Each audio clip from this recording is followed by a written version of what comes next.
जरा बरं वाटतं. तरी सुद्धा काही हुकलं चुकलं समजून घ्या. तर मी असं प्रेझेंटेशन कधी केलेलं नाही बरं का, पण रात्र साहेबांचे जास्त हे फोटो काही पाठवले त्या पद्धतीने थोडं थोडं सांगायला चालू करतो. तसं अगोदर माझा मी प्रवास सांगतो. 2005 मध्ये नैसर्गिक शेतीकडे मी अपघाताने बोललो. अपघाताने हे शब्द बऱ्याच ठिकाणी तुम्ही ऐकला असेल, पण मी अपघाताने कशामुळे म्हणतोय, 2005 मध्ये माझ्या आईला अप्लॅस्टिक अॅनिमिया नावाचा आजार झाला. आणि अप्लॅस्टिक अॅनिमिया असा आहे की त्याला जगामध्ये कुठं इलाज नाही, त्यावेळेस नव्हता, मग आता माहीत नाही. तर त्यांनी म्हणजे डॉक्टरला विचारलं होतं की हे कशामुळे होतंय काय, तर ते काय म्हणले की बाबा हे आजार अनुवंशिकता म्हणा किंवा दाव्याचं जास्त सेवन म्हणा असं काहीतरी सांगितलं होतं. ते पाठक डॉक्टर होते ह्याला हेडगेवारला. तर तिथं आम्ही 4 दिवसाला तिला प्लेटलेट आणि रक्त दोन्हीचं चालवलेलं होतं 4 दिवसाला. तर आर्थिक एवढं हे होतं म्हणजे कर्जबाजारी झालं त्यावेळेस. तर त्याला विचारलं की बाबा ह्याला काय इलाज आहे, आम्ही तर सगळं सेंद्रिय खातो, नैसर्गिक खातो. त्याच्यात ते म्हणले एक तर वातावरणामधून किंवा बाहेरच्या तेलामधून हे ते प्रमाण म्हणजे त्यांनी कारण सांगितलं. फोटो होते का साहेब?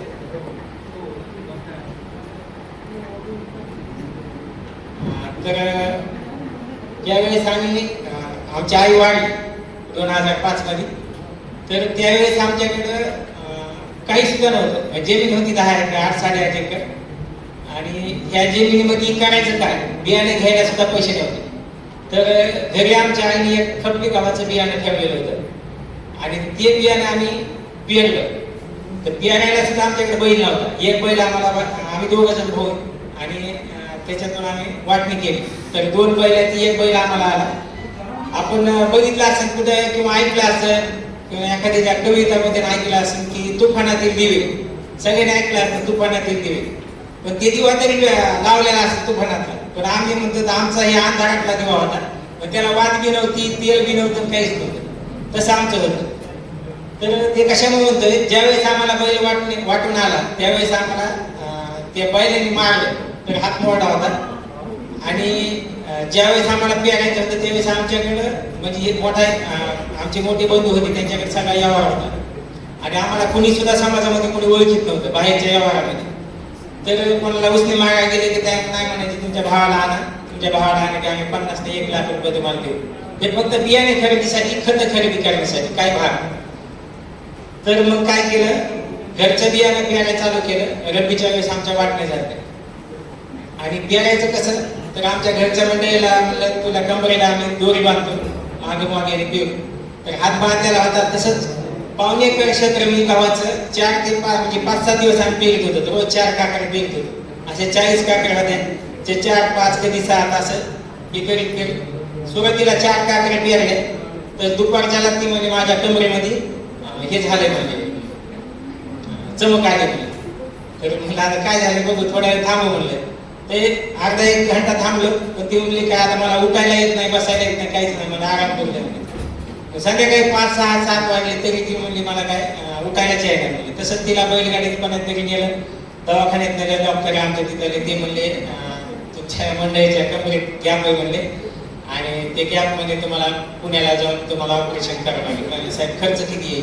ते म्हणजे 3-3.5 लाख रुपये खर्च आहे. म्हणलं साहेब मला सकाळी संध्याकाळी खायला तेल नाही. आणि खरी परिस्थिती तुम्हाला सांगतो, ह्याच्यात काय फोटो करून माझं उत्पन्न वाढणार नाही किंवा लय मोठा पैसा माझ्या खिशात येणार नाही असं काही नाही. तर त्यावेळेस कोणताच पैसा नव्हता, काय नव्हता. हे सांगायचं कारण कशामुळे की मी कशातून वर आलो हे सांगण्यासाठी. तर मग ते घरी आलो.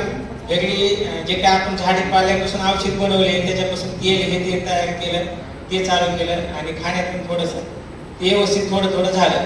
तर ते कमरेला तसंच आम्ही हे करून 4-4 काकड्या पेरत होतो. ते पेरल्याच्या नंतर गहू मोढ्यामध्ये नेला आम्ही गहू काढण्याच्या नंतर.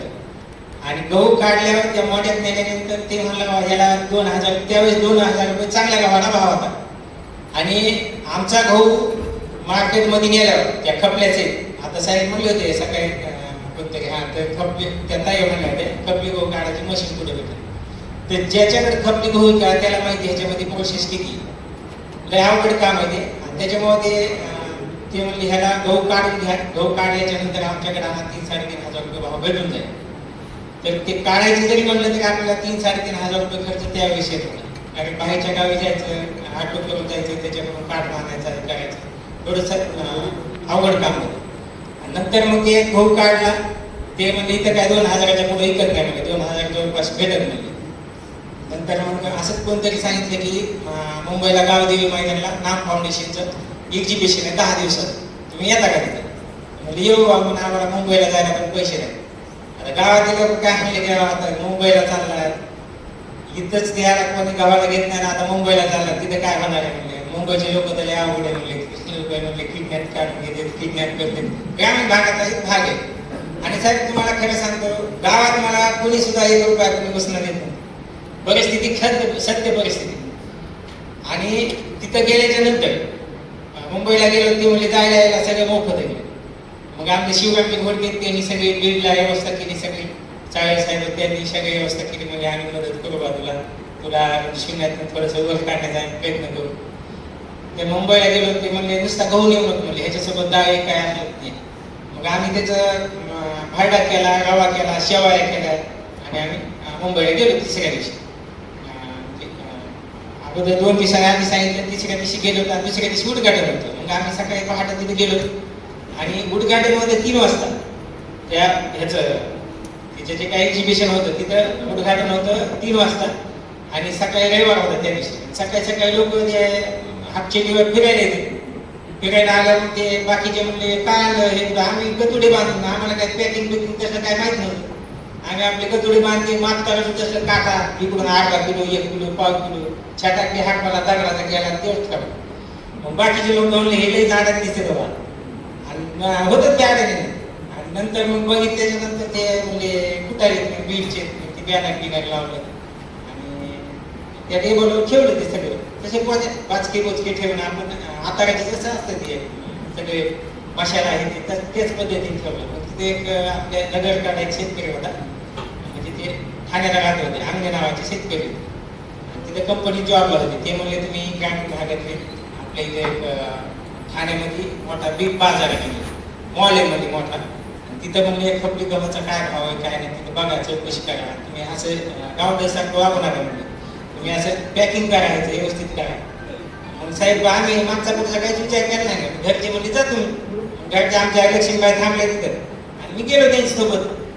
ते मॉल जवळ होता, बघितलं तिथं आम्ही ठरवलं होतं. म्हणलं 50 रुपयाने जरी गहू गेला आपला आणि 60-70 रुपयाने जरी आपला रवा भाडा गेला, शेवई गेली 100 रुपयाने किलो जरी किती तर भरपूर होते पैसे.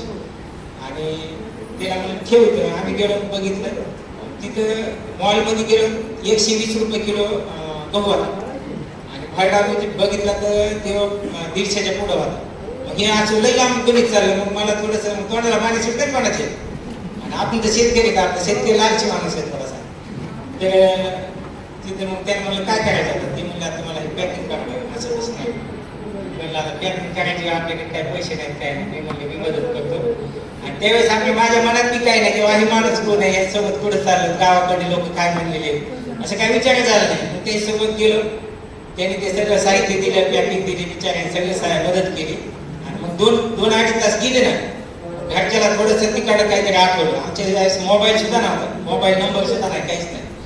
मग घरचे ज्याने आयोजन केलं होतं त्याच्याकडे गेले. ते म्हणले आमचे घरचे गेले म्हणले, घरचे म्हणजे मला म्हणले ते आमचे धनी गेले म्हणले. एक माणूस आता त्याला ते म्हणजे मुंबई कशाला जाऊन गेलं तर मला समजत नाही का. मग तो जास्तच घाय बघले. ह्यांच्या मनात होतं किंवा गावाकडची लोक म्हणले ते कुणी किडनॅप करते, कुठं देऊन काय करते, थोडंसं भीती झाली. ते सगळं गाव पोलीस स्टेशन हे ते बाकीचे ते भानगड झाले.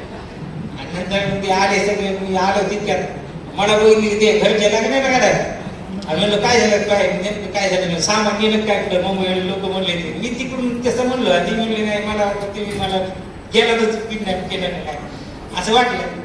नाही म्हणलं ते मला चांगलं म्हणजे सोबतच त्यांनी पॅकिंग साहित्य विचाराने आम्हाला एवढी मदत केली, पॅकिंग करू लागला, असं व्यवस्थित करू लागलं. तर उद्घाटन होतं 3 वाजता आणि 12 वाजता सुरू केलं. 2 तासामध्ये आमचं सगळं साहित्य संपलं. 2च्या अगोदरच सगळं साहित्य संपलं. म्हणजे 3 वाजता उद्घाटन होतं. 3 वाजता जे उद्घाटन होतं त्या उद्घाटनाला आमच्याकडे सामान सुद्धा काही नव्हतं. मग अनासपुरे साहेब आले, गडदा हे बघून ते म्हणजे कुठं ते बॅनर हे बघितलं म्हणजे बीडछेद म्हणजे आपला वाड्या असला आपल्याला कमी पडत नाही तर ताट जसं ते आले मग ते 15-20 मिनिटं तिथं बघितलं. ते थोडंसं 2-3 पुढे बाजूला ठेवले ते म्हणजे उद्घाटनासाठी ते ठेवा आपल्याला म्हणजे जे आयोजक येते त्याला दाखवण्यासाठी आमच्या बीडचा शेतकरी काय करू शकते 2 तासामध्ये किती पैसे आले म्हणजे 1,37,000 आले तर त्या आयुष्यात केवढा आकडा बघितलेला तेवढे पैसे बघितलेले म्हणजे आयुष्यात कधी बघितलेले म्हणजे त्यावेळेस एवढे पैसे आले. आणि हे सगळं श्रेय माहिती का कशा आले तर मग बोलताना राहिले सगळे श्रेय माझं हे आहे का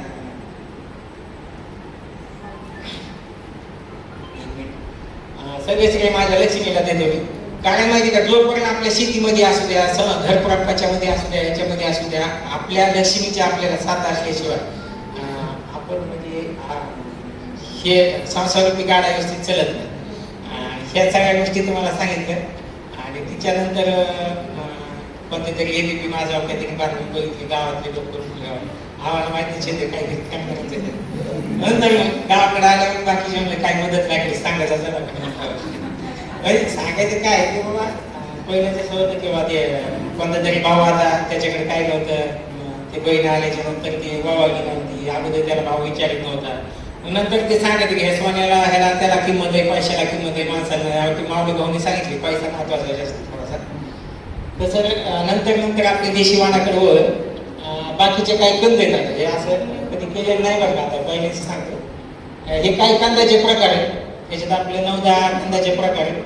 असंच वेळ कुठं जरी केलं तर काहीतरी पाहायचं कुठंतरी बघायचं नाविन्य पूर्ण असलं की नाही दिलं कोणी तर ते चोरून तरी आणायचं खिशात घालून काहीतरी करून आणायचं त्याची लागवड करायची आणि वस्तुस्थिती कधी सांगायची नाही आपण जे आहे ते खरं सांगायचं आपण काय मोठे तिजोरी किंवा एखादा दरोडा थोडी टाकायचं असे हे कारण तयार झाल्याच्यानंतर म्हणजे प्रत्येक व्हिडिओ ताईने बघितलं प्रत्येक व्हिडिओ असे वेगवेगळे वेलीचे किंवा देशी वाण किंवा आपले रानभाज्यामध्ये आपले भरपूर प्रकार आहेत पुढे हे तुम्हाला सकाळी सांगितलं गुलचांदनी नावाचा एक प्रकार हे पर्पल कलर आहे म्हणजे लाल कलरचा खायला एवढा चांगला आहे ना तुम्हाला सकाळी सांगितलं तिकडे लोक सुद्धा आपण सगळे धार्मिक आध्यात्मिक आपला महाराष्ट्र आध्यात्मिकाचा हे